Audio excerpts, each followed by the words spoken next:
rezekinya diatur Allah Subhanahu wa taala. Makanya kalau jenengan gak oleh iri niku gak orang mengengan kayak apa. Kalau ada orang kaya raya kemudian sukses dunianya tapi dia ingkar kepada Allah, kasihan dia kayak Korun. Masih montore, numpak motor apik kali elek niku bedane napa sih?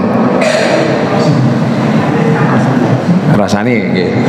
Nek elek niku rada sumuk-sumuk dedek gemlodak. Nek apik asine adem, sekoke enak. Tapi coba sampe mlebu bengkel nek servis celak siji. Nggih, yang satu dapat 300.000, yang satu jutaan. Sport raya aslinya. Makanya kalau jenengan itu punya sepeda motor yang jelek kemudian disalib Rubicon ya keren disalib Rubicon, nanti sambil tunggu di lampu merah lagi saya sampean dia macet jenengan lewat loh di aku.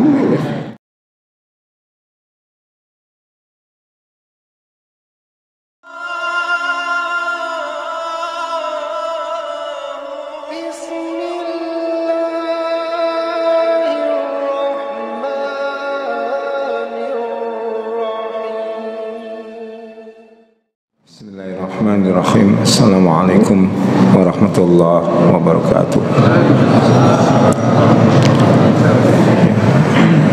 Innal hamdalillah nahmaduhu wa nasta'inuhu wa nastaghfiruh wa na'udzu billahi min shururi anfusina wa min sayyiati a'malina may yahdihillahu fala mudilla lahu wa may yudlil fala hadiya lahu.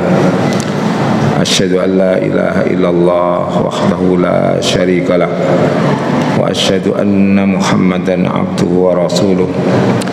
Allahumma salli ala Muhammad wa ala alihi wa ashabihi ajma'in. Amma ba'du.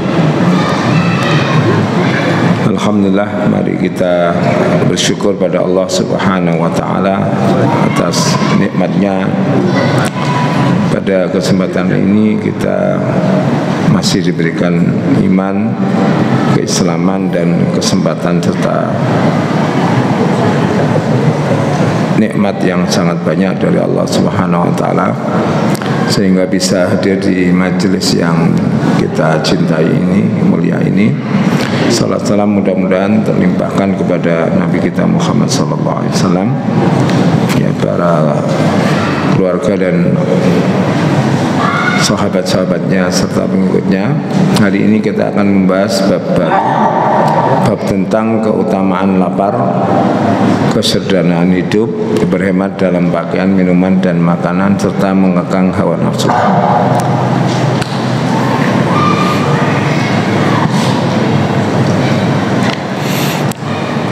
Qala Allah Ta'ala berfirman dalam surat Maryam surat ke-19 ayat 59 sampai 60, fa khalafa min ba'dihim, dan datanglah pengganti dari sesudah mereka, khalfun, yaitu pengganti adha'us salata, yang mereka menyanyiakan salat, wattaba'u, dan mereka mengikuti asyahawati, hawa nafsu, fasaufa, maka kelak mereka akan yalqauna, mendapatkan ghayyan, ya, kesesatan atau keburukan.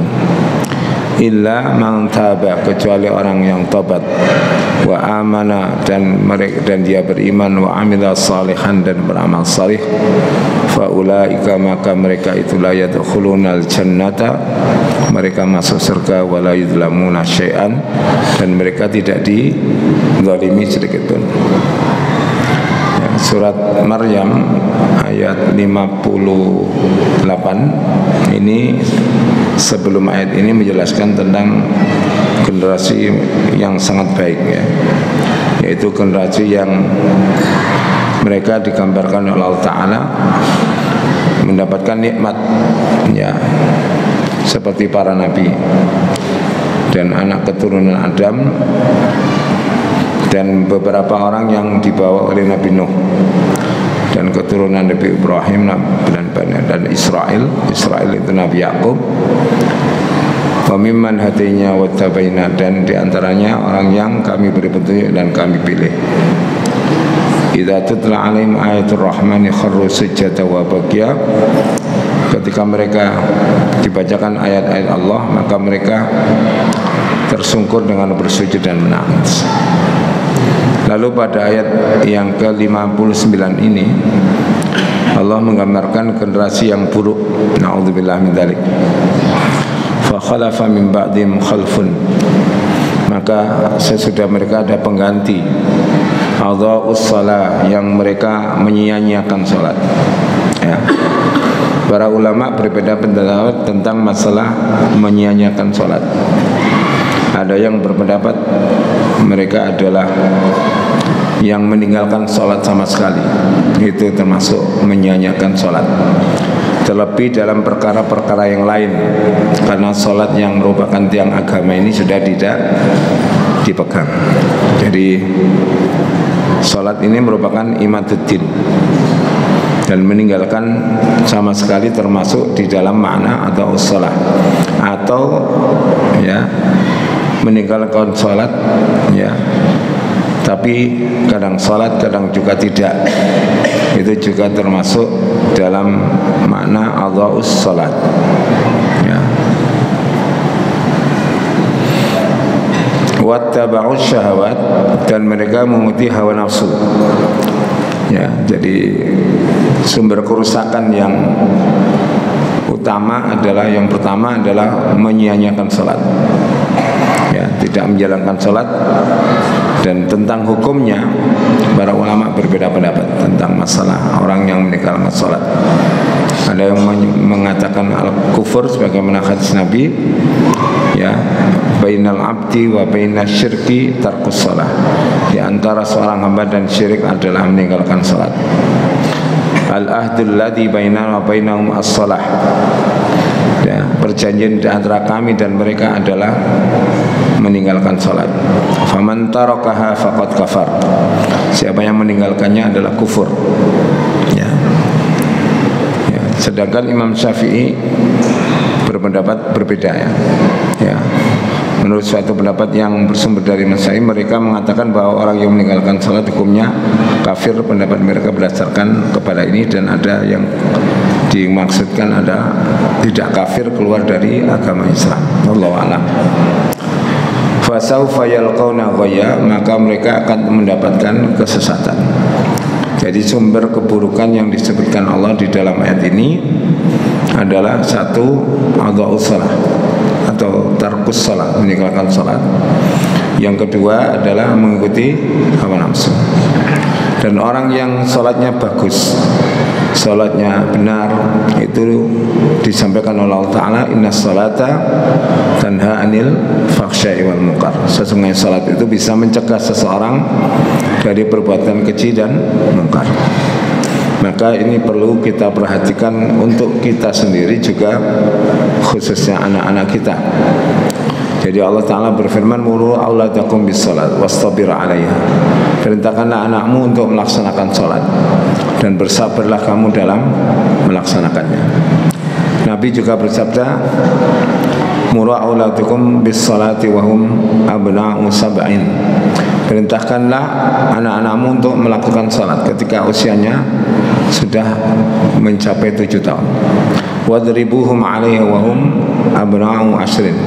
Dan pukullah mereka ketika mereka sudah 10 tahun belum juga melaksanakan salat. Sekalipun umur 7 itu belum balik, dan 10 itu untuk anak laki belum balik, tapi disuruh untuk memukul ya. Illa man taba, kecuali orang yang tobat. Jadi ada orang yang tidak melakukan salat, selalu memperturutkan nafsu, kemudian mendapatkan kehidupan yang sesat, masih Allah Ta'ala itu membuka pintu taubat. Illa man taba, kecuali orang yang bertobat. Dan taubat ini di dalam kitab Al-Lu'lu' wal Marjan akan diampuni bagi orang yang melakukan dosa. Dia melakukan dosa lalu tobat, lama kemudian dia melakukan dosa lagi, dia bertobat lagi, Allah akan ampuni, terus akan ampuni. Allah menyatakan sesungguhnya tobat itu akan terbuka bagi seorang hamba yang bertobat malam yughargir, selama dia belum sakaratul maut, ya, dengan syarat-syarat yang telah disampaikan oleh Imam An-Nawawi, yaitu satu, kalau kepada Allah hendaklah dia menyesal, yang kedua berhenti, yang ketiga berjanji tidak mengulang kembali. Sedangkan yang berkaitan dengan manusia ditambah satu lagi, kalau itu berkaitan dengan harta benda maka hendaklah minta halal atau dikembalikan. Kalau berupa kehormatan atau yang lain maka hendaklah dia memohon maaf. Dan orang yang bertobat dan diterima tobatnya oleh Allah Subhanahu wa taala, seakan-akan dia tidak berdosa kepada Allah Subhanahu wa taala. Mereka itu Allah memanggil orang-orang mukmin saja, ya ayyuhalladzina amanu tubu ilallahi taubatan nasuha. Surah Tahrim ayat 6 insyaallah. Asa rabbukum ayyukaffiru ankum sayyi'atikum wa yudkhilakum jannatin tajri min tahtiha al-anhar. Al-ayah. Wahai orang-orang yang beriman, taubatlah kalian kepada Allah dengan taubat yang sebenar-benarnya. Dengan itu asa rabbukum ayyukaffiru ankum sayyi'atikum. Mudah-mudahan dengan itu Allah akan menutupi segala kesalahan. Wa yudkhilakum jannatin tajri min tahtiha al-anhar. Dan Allah akan masukkan kamu ke dalam surga. Dan besok di hari mahsyar, di hari kiamat, ya, ada bisikan Allah kepada orang mukmin. Jadi orang mukmin itu dipanggil oleh Allah Ta'ala. Lalu kemudian sendiri dia, lalu ditunjukkan dosanya. Apakah kamu melakukan ini dan itu? Benar ya Allah, saya melakukan ini dan itu, ini dan itu. Seakan-akan ketika dia merasa celaka dengan dosa-dosanya, maka Allah, ya, naungi dia dan tutupi dia. Lalu Allah mengatakan, aku telah terima tobatmu. Sedangkan orang kafir diadili di depan umum, orang munafik diadili oleh Allah di depan umum, orang mukmin diadili sendiri. Kata Allah, dulu waktu di dunia aku ampuni dosamu dan aku tutupi dosamu, dan sekarang aku ampuni, begitu. Jadi itu kemuliaan panjenengan sebagai orang mukmin, tidak diumbar kesalahan kita di hadapan makhluk. Allah masih menutupinya. Ya, itu ada di dalam kitab Sahih Bukhari. Wa amana, dan dia beriman, bertobat kemudian beriman kepada Allah Ta'ala. Iman itu meliputi ucapan, hati dan perbuatan. Wa amila sholihan, dan dia beramal salih. Jadi cirinya orang yang bertobat itu adalah tobatnya setelah berhenti menyesal dan berjanji tidak mengulangi, diikuti dengan amal saleh. Itu orang yang tobat. Faulaika yadkhulunal jannah, maka mereka itulah orang-orang yang dimasukkan ke dalam surga. Ya. Wala yudlamuna syai'an, dan tidak akan dizalimi sedikit pun. Jadi orang yang bagaimanapun keadaan dosanya sampai menyiapkan sholat, mengikuti nafsu, itu masih ada pintu yang terbuka untuk bertobat. Bahkan pembunuh pun masih diterima tobatnya oleh Allah Subhanahu wa Ta'ala. Dan bukan membunuh 1-2 orang, bahkan di hadis itu sampai membunuh 100 orang pun masih diterima tobatnya oleh Allah Ta'ala. Apalagi kita, jenengan, saya yang tidak pernah melakukan dosa seperti itu. Pintu tobat masih terbuka. Dan perlu diingat bahwa Allah itu sangat senang apabila ada hambanya yang mukmin yang bertobat. Sangat senang. Senangnya luar biasa. Wa qala ta'ala, dan Allah Ta'ala berfirman dalam surat Al-Qasas surat 28 ayat 9 sampai 80. Fa kharaja ala qaumi, dan Qarun keluar di depan kaumnya, fi zinati, dengan memakai kemewahannya, dengan barang-barangnya, perhiasannya. Qala alladziina yuriduna al-hayata dunya, berkatalah orang-orang yang kehidupannya menginginkan kehidupan dunia saja, ya laita lana misla ma utiya Qarun, alangkah atau semoga kiranya kita diberi seperti apa yang diberikan kepada Qarun. Jadi orang itu kalau masih tujuan hidupnya dunia, yang ada di hatinya dunia, ada otaknya dunia, obsesinya dunia. Kalau ada orang memakai kendaraan yang bagus, perhiasan yang indah, gemerlapnya dunia, pasti kepingin. Pasti di dalam hatinya mengatakan, andai kata aku yang diberi itu, alangkah bahagianya aku. Kira-kira panjenengan kali kula ngoten apa mboten katanya lho. Nek kepethuk ngono cek mengengan ya berarti perlu ditandani. Masya Allah kudu ngelur kan 2,5 juta. Misalnya ya, nek proso kula lho, kula niku lanang nggih. Pokoke nek wong ayu masih kudu ngerego 150 ya terus bae. Setuju, Pak? Nggih pun teman gak iso ditawakno ya. Karena nikmat cantik itu ujian, nikmat jelek itu ya ujian, sama-sama diuji. Ya, makanya orang yang ganteng-ganteng itu ya, terlalu ganteng perlu dijadikan tidak terlalu ganteng. Seperti Umar bin Khattab pernah gundul tikyah. Wandengin nemen digundul deh, cekak sepiro ganteng. Walane nggare wong wedok ndelereng nggih. Innahu ladu khadzin adim, sesungguhnya dia memiliki ya keberuntungan yang besar.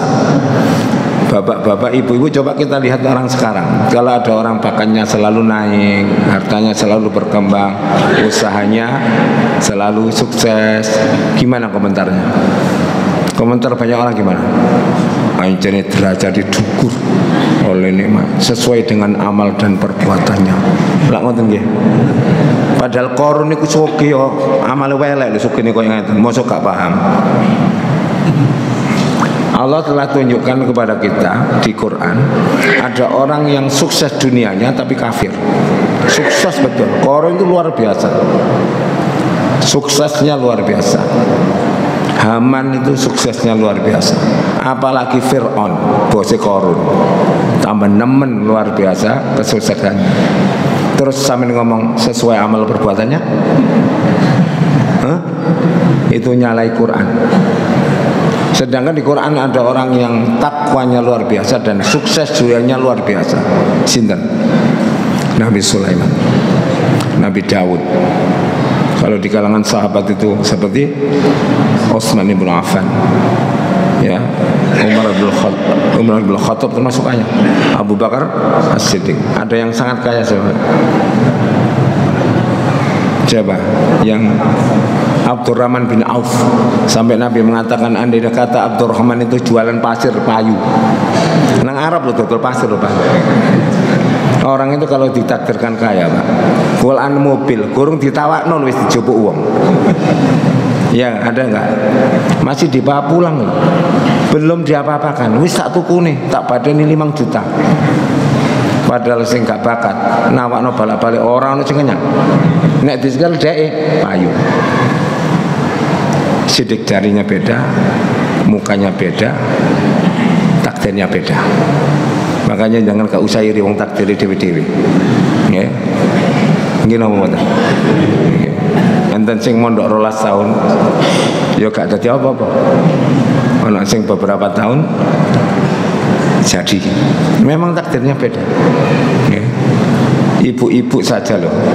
Silakan dicoba nyambel ditimbang. Nyambel ditimbang, kacangi ditimbang, kabeh ditimbang. Sampeyan ulek lah rasane dewi-dewi. Sampeyan blender ya rasane dhewe. Itu bukti yang maha hebat itu, yang memberi rasa, yaitu Allah Subhanahu wa ta'ala. Makanya satu masjid ini nggak ada yang sama wajahnya kan? Berarti ada nasib PCC. Sungguh dikongkon pentol kabeh ono sing laris ono gak payu blas. Kulane padha, rombonge padha. Maka usaha itu bisa ditiru, sedangkan hasil rezekinya diatur Allah Subhanahu wa ta'ala. Makanya kalau jenengan gak oleh iri niku gak orang mengengan kayak apa. Kalau ada orang kaya raya kemudian sukses dunianya tapi dia ingkar kepada Allah, kasihan dia kayak Qarun. Masih montore, numpak motor apik kali elek niku bedane napa sih? rasane nggih. Nek elek niku rada sumuk-sumuk titik gemlodak. Nek apik asine adem, sekoke enak. Tapi coba sampe mlebu bengkel nek servis celak siji. Nggih, yang satu dapat 300.000, yang satu jutaan. Sepodo ae asline. Makanya kalau jenengan itu punya sepeda motor yang jelek, kemudian disalib Rubicon ya. Keren disalib Rubicon, nanti sampai tunggu di lampu merah di sampean. Dia macet, jenengan lewat. Loh di aku saya bisa salat khusyuk karena sepeda motor saya sekalipun kuncinya kandil gak kira dicolong. Nah, begitu. Memang di dunia itu yang nyaman biasanya tidak aman, yang tidak nyaman biasanya aman. Betul?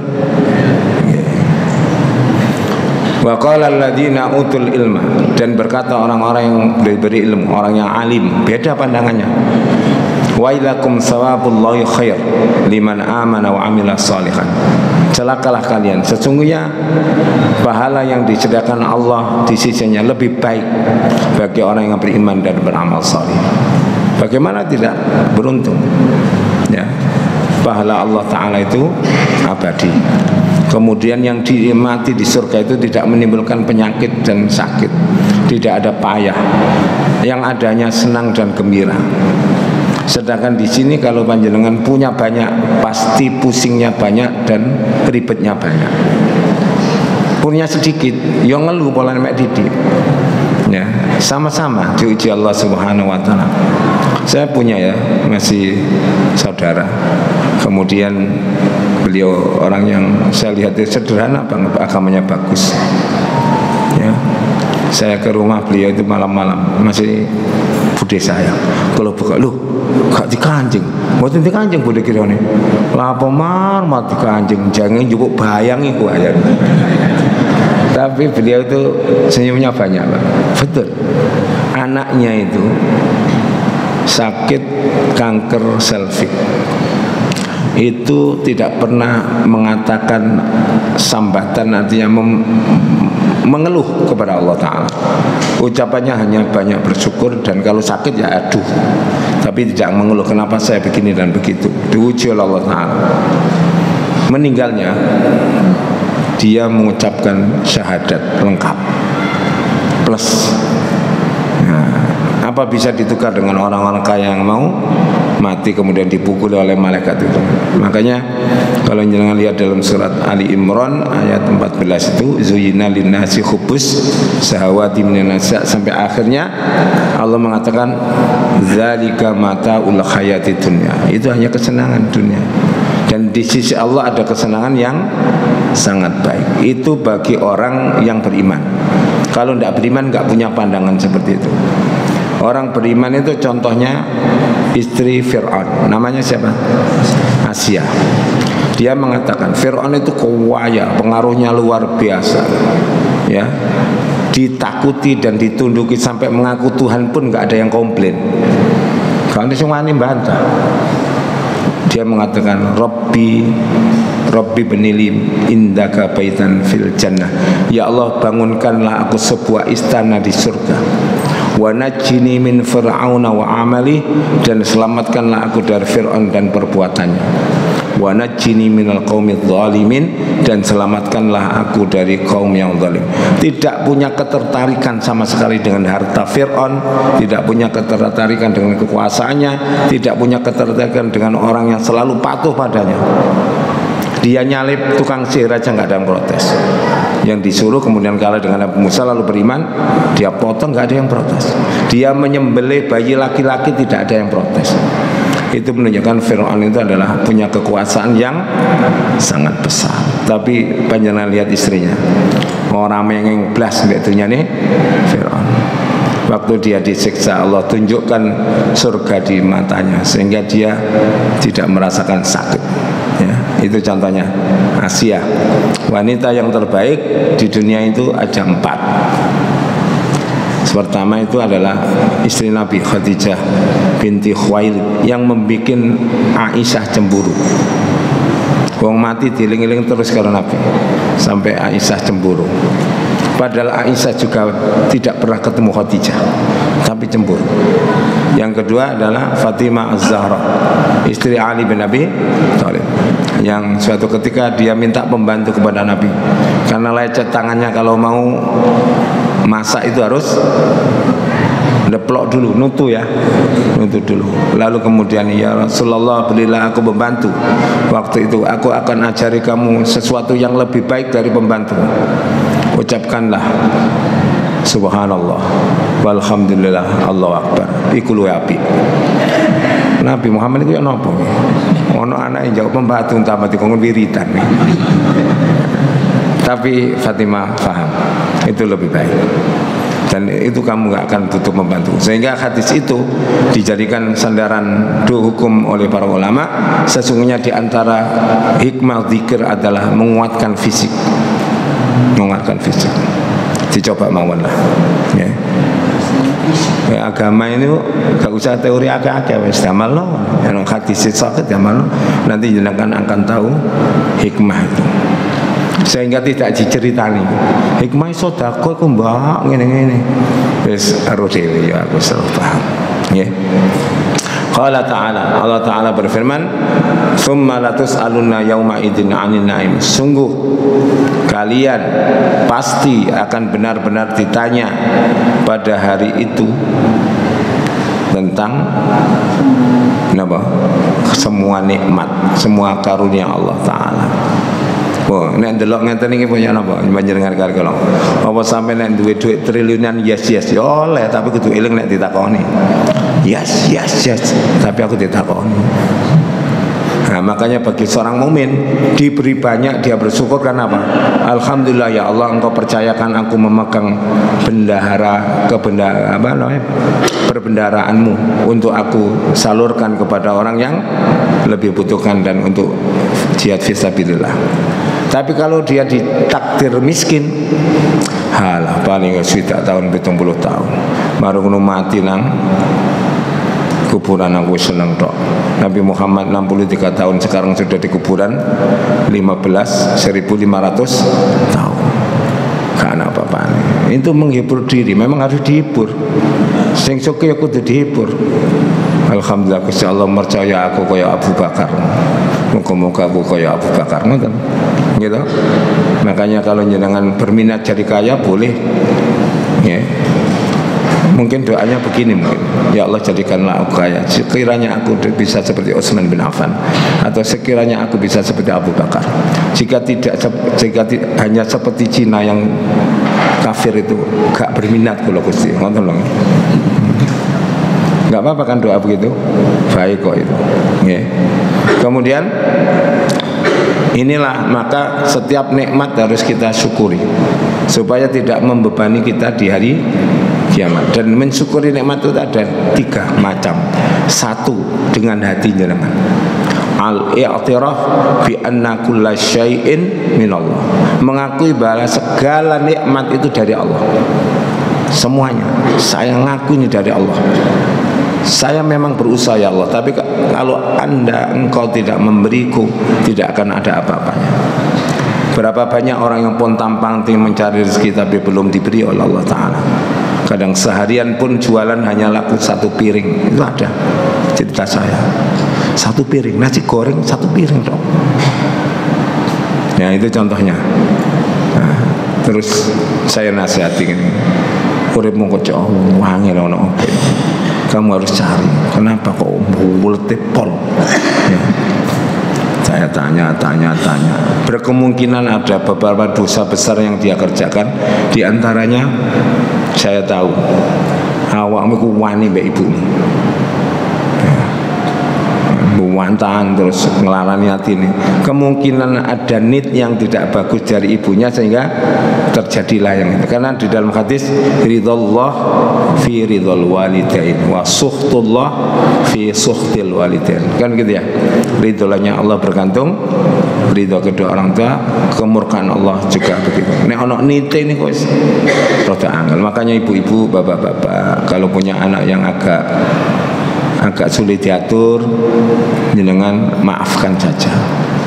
Saya maafkan ya Allah anakku, mungkin saya yang salah mendidiknya dan seterusnya dan seterusnya. Bukan mereka saja yang salah, mungkin saya salah dalam mendidiknya. Memang anak itu kadang-kadang diujikan Allah Ta'ala seperti itu dalam Al-Quran, ya, supaya apa? Mungkin Allah juga berharap jenengan banyak berdoa, banyak ini dan itu, banyak memohon kepada Allah Ta'ala, dan jenengan disadarkan bahwa jenengan tidak akan kuasa apa-apa untuk mengatur anak kita kecuali dengan pertolongan Allah. Betul tidak? Yang kedua, syukur dengan lesan kita yang sering mengucapkan tahmid. Alhamdulillah. Allah itu sangat senang dipuji, dan pujian yang terbaik adalah pujian Allah untuk dirinya sendiri, nggak ada lain. Jenengan muji dengan bahasa jenengan ini semuanya masih kalah dengan alhamdulillah. Karena menurut para ulama di dalam kalimat alhamdulillah itu lil istighraq, untuk menghabiskan seluruh pujian itu dengan alhamdulillah. Senang sekali. Makanya ada dua kalimat yang Allah sukai, yang bikin mizan kita berat. Subhanallah walhamdulillah. Kemudian bersyukur dengan anggota badan kita. Seperti Kanjeng Nabi itu pernah sholat sampai bengkak-bengkak kakinya. Lalu ditanya oleh Sayyidah Aisyah, "Kenging napa panjenengan Rasulullah melakukan yang itu seperti ini, padahal dosamu telah diampuni yang lalu dan yang akan datang?" Dia mengatakan, "Tidakkah aku suka disebut sebagai hamba yang pandai bersyukur Allah Subhanahu wa ta'ala?" Jadi sholat kita itu bentuk syukur kita, sedekah itu bentuk syukur kita, zikir kita bentuk syukur kita.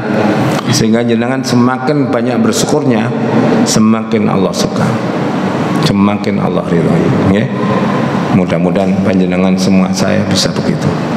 Ya. Eling terus, mboten nek pas ngaji eling, nek gak ngaji gak eling blas. Ya.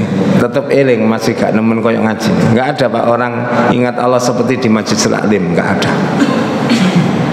Kalau jenengan kerja bisa ingat seperti ini? Ya bisa, tapi enggak seperti ini ya. Itu apa keadaan semuanya orang koyoke podo, termasuk sing ngomong. Oleh karena itu Handolah pernah ngomong nafaqo Handolah. Napa ini? Handolah ini munafik. Kenapa Handolah kamu mengatakan diri munafik? Bagaimana tidak? Ketika kami kumpul dengan Rasulullah, seakan-akan kami melihat surga, dan kami koyok harap dunia. Kalau diceritain neraka, kami juga tidak kepingin dunia, seakan-akan sudah menghindar bagaimana tidak masuk neraka. Tetapi ketika kami kumpul anak kami, istri kami, kita bisnis, lali. Jadi Abu Bakar, aku yang ngono. Ayo takut Kanjeng Nabi. Keduanya tanya, lalu Nabi mengatakan, wahai Handolah dan Abu Bakar, andai kata kamu bisa mengingat Allah terus seperti di majelis seperti ini, niscaya malaikat akan menyalami kamu terus, berjabat tangan dengan. Tetapi wahai Handolah, saatan. Orang harus mengatur waktunya beberapa hal. 1 saat untuk Allah, 1 saat untuk dirinya, dan 1 saat untuk keluarganya. Itu tidak salah. Wong awak dhewe menungso. Nggih. Napa kok didalekno ngoten? Nyatane Gusti Allah seneng sampean sing ngatur bumi, itu malaikat. Malaikat itu kurang apa? Kalau zikir gampang berhenti. Sudah ada hamba Allah seperti itu, nggih. Ya. Yusabbihuna lailan wan nahara la yafturun. Malaikat itu tasbih siang malam tidak pernah capek. Kalau jenengan kan mesti capek. Tarawih kan maca Quran apa maneh, nonton WA urip maneh mripate. nonton IG urip maneh. Maca Quran salayut. Pernah apa tidak? Ya bodoh berarti ya.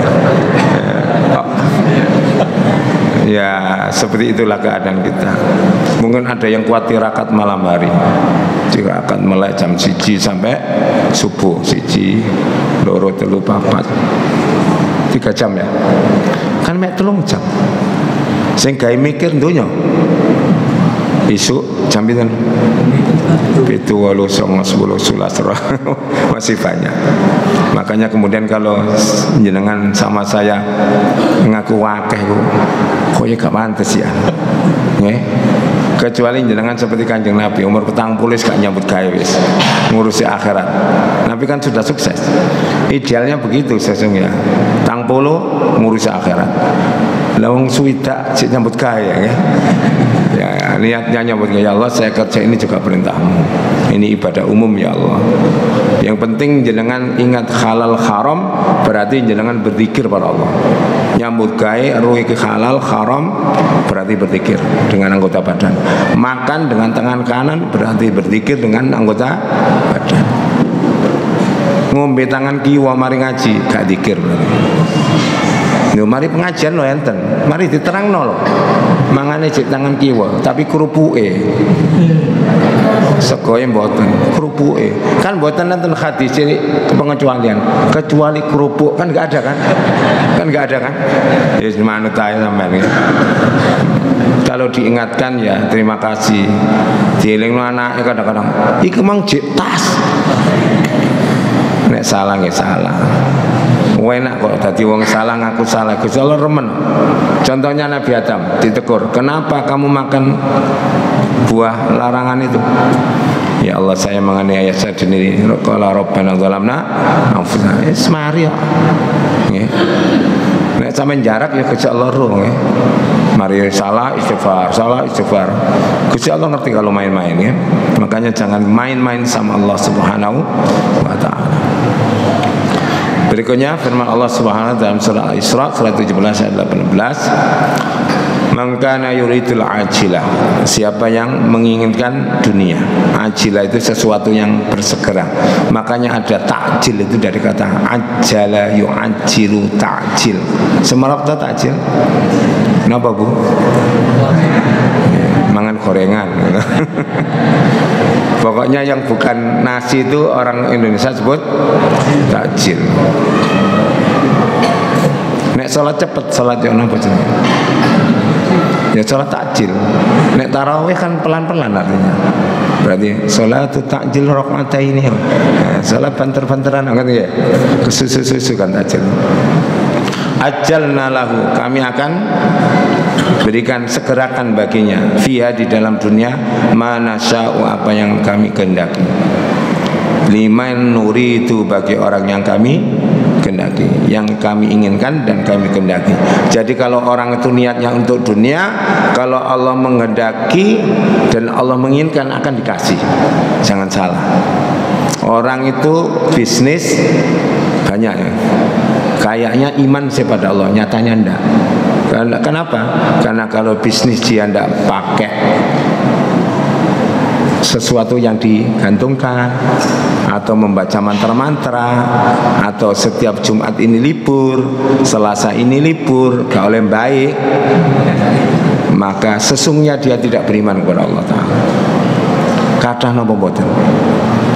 Makanya kalau mencurigai ini orang dagang terus dikeplek-keplek ini apa? Yang bikin laris itu Allah Subhanahu wa taala. Makanya jenengan tadi pedagang muslim bukalah dengan bismillah. Bisa membaca a'udzu bikalimatillahi tammah min syarri ma khalaq. 3 kali bismillahilladzi la yadurru ma'asmihi syai'un. Ya Allah, jika Engkau memang kehendaki aku mendapatkan banyak rezeki hari ini, saya yakin dan iman Engkau yang mengaturnya. Tidak ada orang yang bisa mencegah aku kalau Engkau menghendakinya. Kudu ngoten, nek mboten ngoten masih sampean salat kathah gak iso enak, gak iso. Apa hatinya tidak akan lapang. Karena masing lirik, iko dukune piro iku? Waris yang padahal wong gak gawe. Kan kita suudon. Makanya saya ada ponakan saya dagang lu waris Pak, pekan.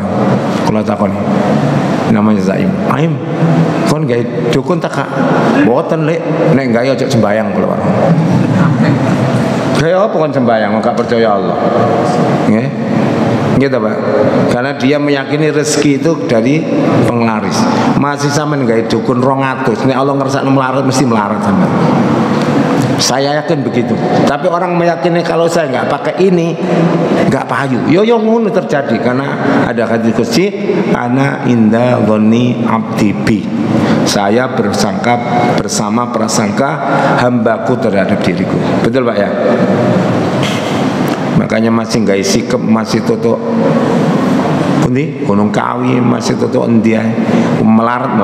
Kalau memang Gunung Kawi itu menyebabkan kaya, wong Kawi gak ono sing melarat. Monggone. Kalau Sedudo tahu nggih? Nganjuk itu bikin awet muda. Gak ono wong tuwek nang kono. Ancene sing kuat adus niku sing enom ancene Pak. Mangkon awet muda iku sing polane sing kuat adus mesti wong enom. Bener awet enom. Iya ancene sing adus enom-enom. Pokoknya teng Indonesia niku kada macam-macam. Betul nggih? Summa ja'alna lahu jahannama yaslaha madmuman madkhura. Kemudian kami masukkan dia ke jahanam, dia akan memasuki dalam keadaan tercela dan terusir. Jadi jangan sampai semua motivasi kita itu untuk dunia. Motivasi itu harus akhirat, nanti dunia akan menyertai. Nggih, kalau contoh akan nggih, jenengan bangun sholat malam karena terdorong wa minal laini fatahajjat bihi nafilatan lak asa ayyab'asaka rabbuka maqaman mahmuda. Allah janjikan saya bangun ini ya Allah karena engkau, bukan karena dunia. Saya bukan kepingin sehat, saya bisa gym kalau sehat. Saya melakukan sholat karenamu. Terus jangan dapat ini, dapat itu, dapat ini. Itu include sudah masuk. Include masuk ya, masuk dalam amalan itu. Kalau jenengan misalkan bersedekah karena Allah, kemudian Allah kasih rezeki yang lebih, Allah berkahi, Allah ini, itu sudah masuk. Enggak usah diniatkan karena itu. Tak sedekah rek becekku tak kayak nocet tadi Anfansa. Emang kalau sampean lakon kok Ustaz Yusuf Mansur nggih. Kalau sedekah PCX dapat Avanza, kalau Avanza dapat Pajero. Yuk gak usah nyambut gawe sampean. Nggih. Terbukti napa mboten? Gak ada teorinya di Quran begitu. La in syakartum la azidannakum. Sungguh jika kalian bersyukur Allah akan tambahkan. Tambahkan apanya? Bisa imannya, bisa kesehatannya, bisa kesolehannya, bisa rezekinya, bisa macam-macam. Kalau jenengan misalkan kudu tambah duit, berarti sampean madhabi materialistik. Diarani kedonyan kan rada kasar ya. Nggih, kedonyan gak apik nggih. Itu seperti itu. Ini yang bisa kami sampaikan. Mudah-mudahan bermanfaat bagi kita semua, dan mudah-mudahan kita dibersamai Allah dalam segala kebaikan kita, dan mudah-mudahan Allah cegah setiap langkah kita untuk meraih dosa dan maksiat kepadanya, dan jika itu kalau melakukannya mudah-mudahan segera bertobat dan diampuni Allah Subhanahu wa taala, supaya kita tidak malu di hadapan Allah Subhanahu wa taala. Kita akhiri dengan kafaratul majlis. Subhanakallahumma wa bihamdika asyhadu an la ilaha illa anta astaghfiruka wa atubu ilaik. Assalamualaikum warahmatullahi wabarakatuh.